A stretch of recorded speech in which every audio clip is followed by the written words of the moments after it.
So we're excited to talk about real estate. As always, many of you may be seeing headlines, you may be trying to buy and you've been struggling finding the right place, you've been making offers with multiple offers. And so I just kind of wanted to touch base on that a little bit and how that is really affecting our market. One of the biggest things I'll hear, especially on local market, is people are surprised at what houses sell for, how quickly houses are selling for. And then I get the out-of-town buyer, whether it's Rockford, Wisconsin, Iowa, or Chicago market, and they're like, oh my God, this is such a great deal. And so then you combine that with people just trying to buy a normal house, and now we're back to 6, 7 offers on one property. So yeah, if there was a time to buy, it was definitely yesterday, but today is still definitely the time to buy. It's better than paying rent. And hire a professional. And that's where we come in, is because sometimes you need that emotional detachment too. You need somebody who can give you all of the ins and outs, the goods, the bad, what's this property, probably really worth, what could you sell it for if you did some work to it, what work might need to get done to it to improve that property value, what's the best offer to make, what's the best negotiation tactics. We've talked about some things before of the escalation clauses and the contingencies and different things like that. So, that's where we come in. And this is a relationship business. We are here to help you, but this is also sometimes you need that person that is not so emotionally attached to it. And it is. We try really hard to paint a realistic picture of what our market is. It can take a while to find a house. So other times it's like, man, it's a slam dunk and it's easy. We call it's like a unicorn, but I had a new buyer that had done a ton of research on our market, moving from Wisconsin market to us, did a ton of research, knew what she wanted, was looking for something very specific. We walked through 8 houses one day, made an offer, it was accepted, we're getting ready to close in 2 weeks. And then I have other people that we've been shopping for 2 years. Everyone's different. Everyone has a different needs. Real estate's not slowing down. I know sometimes we'll get this misconception that we're concerned about our area or market because our population's about 26,000, but it's not. Your areas like Rockford, Beloit, Chicago, etc., it's expensive. We're a lot more affordable to be. People are working remote. It makes sense for people to travel with their jobs, etc., and they can do from home. So now they have a lot more freedom to buy a house that's more in their price point and more affordable with what their salary and their lifestyle is. Industry secret, just for you guys, our commission's usually built in to factor that price. So when we're talking to you about listing a property to Mr. and Mrs. Seller, it's typically 13 to 18% depending on the market. Ours is actually on the high end. So like if you go to Chicago or Rockford, they're probably gonna be more like the 13%. It's gonna be a little bit of a tighter number, tighter ratio. When you come out here, we have such a great market, we're closer to like that 16 to 18% end of the figure. So think about that as a seller, just for a second. Let's say you've got a $100,000 property, right? And so for round number, you're typically 16 to 18% higher. So if we can get you $118,000 with an agent, compared to $100,000, and we call it a FSBO, for sale by owner. So yes, you may have paid some commission at the $118,000 price, but that price at the end, your net is definitely higher than that $100,000 number. So it just makes sense. You don't have to, you might have personal reasons, whatever, that you want to use an agent, but typically, historically, we're a much higher market than normal. I like money, that's just me. I don't really get into the emotion or the attachment of it. Like, I'm just here to help someone find their home, but I also love to help, especially sellers, make money. And so as a for sale by owner, typically, like, yes, you got cash, yes, you didn't have to deal with an attorney or an agent, that's great, but we could have got you more money. So yeah, it's a little more paperwork, but we do all the paperwork for you. You just sign. You have to review and sign with us and you're done. So it's not a ton of work. We're trying to do and make that process easy. That's what you're paying us a commission for, is to bring you the buyer and do that for you. So speaking of commissions, one of the things that just got announced, Fannie Mae and Freddie Mac are now not going to consider commission on the buyer's side of their closing cost. And the reason I bring this up is because this was a big concern. Many of you might have seen headlines saying, oh, sellers aren't gonna pay a commission, or buyers aren't gonna pay a commission, or whatever. One of the concerns was the buyers that were getting loans, which 85% of the buyers out there are getting loans, and most of them are backed by Fannie Mae Mae and Freddie Mac, or the VA, they're government backed. And so Fannie Mae and Freddie Mac came out and said, okay, buyer, we're not going to put those closing costs to your commission against those other closing cost fees, because there is a limit to the closing cost fees that buyer can have. So in that way, if the buyer says, okay, I'm gonna pay my agent because I found that for sale by owner, or the seller says they're not going to pay it, the buyer can still get represented. And they came out and said the reason they decided this is because they wanted their buyers to be represented. And so I was really happy to see that Fannie Mae and Freddie Mac came out and said, we want our people to be represented. We want them to be able to put this in their closing costs, so we're not going to count that against their closing fees. So I thought that was really helpful. And part of why we do what we do and why we have all these documents and the goofy disclosure that you think we shouldn't sign or shouldn't do, it's because someone had a lawsuit somewhere and it's just to protect you. Like, we don't like all the paper either. Like, we don't want to kill trees. Typically, we are all digital and have servers and backup hard drives and all that stuff to take care of paperwork. It is necessary just because we're trying to protect you legally. Like, after you close on your house, the last thing you want is a lawsuit or something happen, or your basement full of water. So your new basement that you set up with your beautiful man cave and your flat screen or whatever now has 6 feet of water in it, because we didn't catch something on an inspection. So now you have all your attorney fees on top of it. Whereas a lot of times with agency, we're gonna make sure you have homeowners insurance.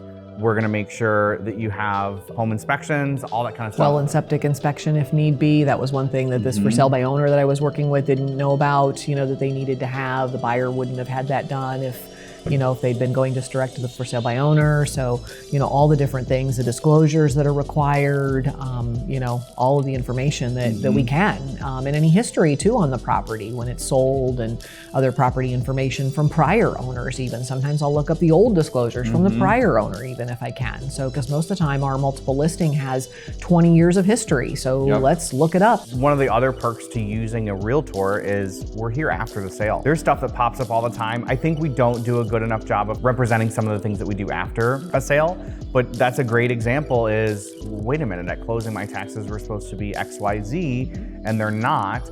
So what happened? Can you find out? Can you help me? Is there a trail? Do we have paperwork for this? Like, how can we figure this out? And that's what we're for. My most common one is, oh my gosh, where'd my home warranty go? Because the AC is not working and it's 100 degrees. Or, God forbid, the furnace and it's -10. And so they'll call us, needing stuff. My favorite thing, I love home renovation. Please call me when you're getting ready to do home renovation.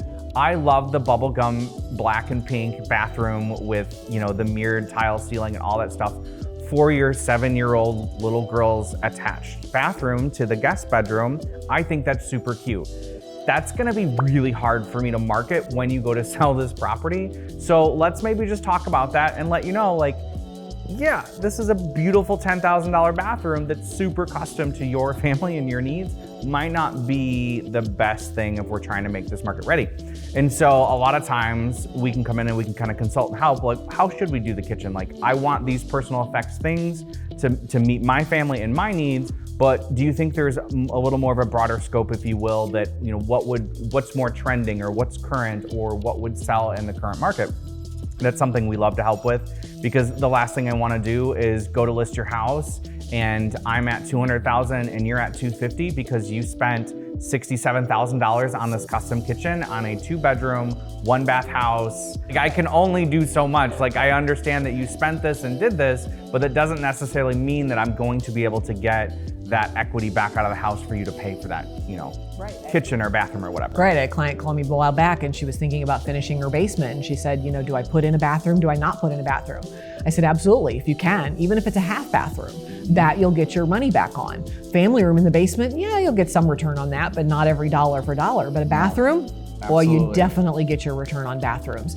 So we are definitely here for a lot of after sale things that come up or happen, or questions, or just, what do I do about that? I don't know who to call, know? So let's talk about something we don't talk about a lot of times, and that is, why wouldn't you want to buy? We talk all the time about why would you want to buy a house, but sometimes there are scenarios where, is it a good idea to buy? And, are you going to rent for a while? Are you going to, stay in Airbnb for a while? And sometimes it's also a question of where to buy. It's not even that you shouldn't buy or should buy, it's the question of where to buy. So I'm going to ask you, why wouldn't you buy sometimes? A lot of people actually have been calling in from out of state that they want to move back. So their reason why they don't want to purchase a home first is because they want to see the area and they want to see what's available. So they feel comfortable renting first or buying a small house that is easy to fix up and then looking for that dream home. And some people, they have to either fix their credit score first, they have to either go ahead and get some down payment, closing costs situated, and then they'll go ahead and purchase a home. Yeah, and it's definitely, you know, when you're coming to an area, and maybe you even grew up here, but you haven't lived here for 20 years, it's different coming back to an area or moving to an area and not knowing the neighborhoods, not knowing the schools, not knowing the communities, the parks. You know, I ask clients when I do a lot of relocation, you know, okay, what do you like to do besides work? You know, do you want to be near a bike path? Do you want to be near your church? Do you want to be near some park? Do you want to be near shopping? You know, what is it that you do?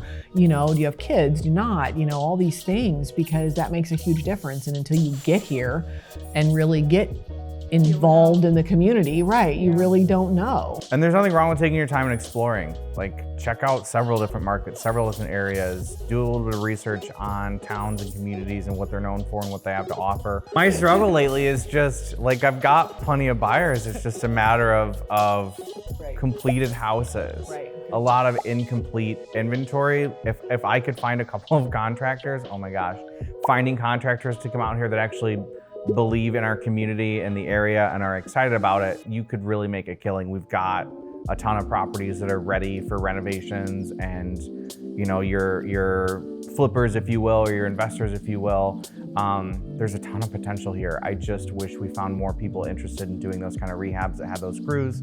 I've really struggled. I've got a couple of different investors that would like to come into the area, and literally, I just don't have the contractors to help them. I've tried a couple, we've gone on 2 together.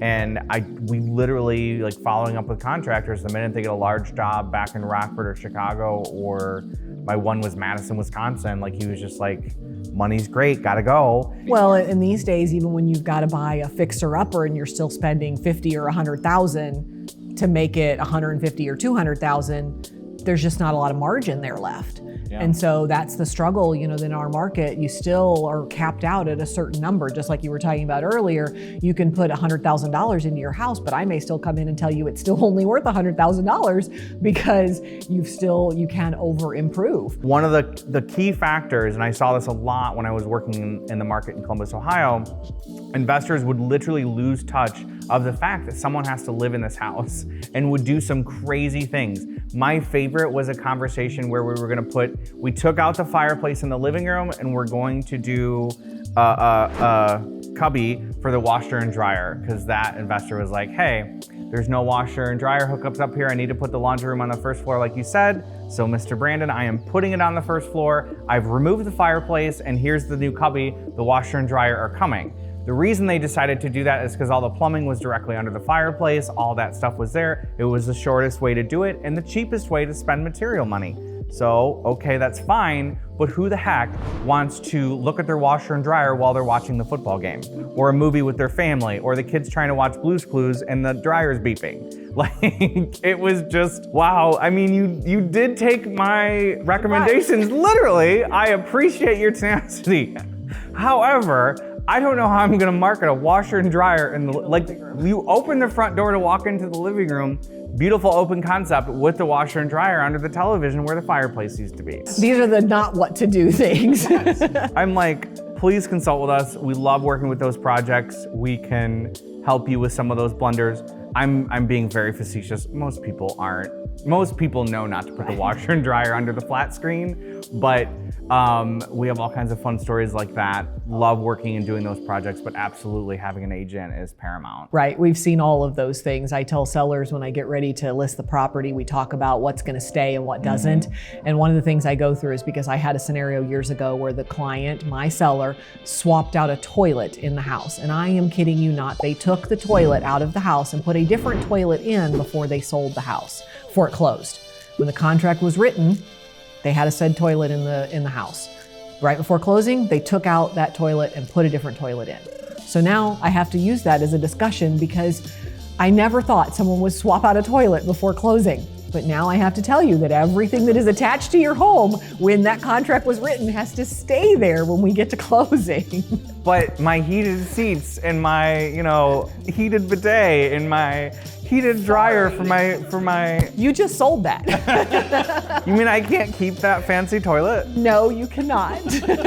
So I think we've talked a lot of different things, and as you have questions or you have other concerns or comments, please put a comment below, send us a question, text or call us anytime at 815-297-1778. We are here to help you and answer questions all the time.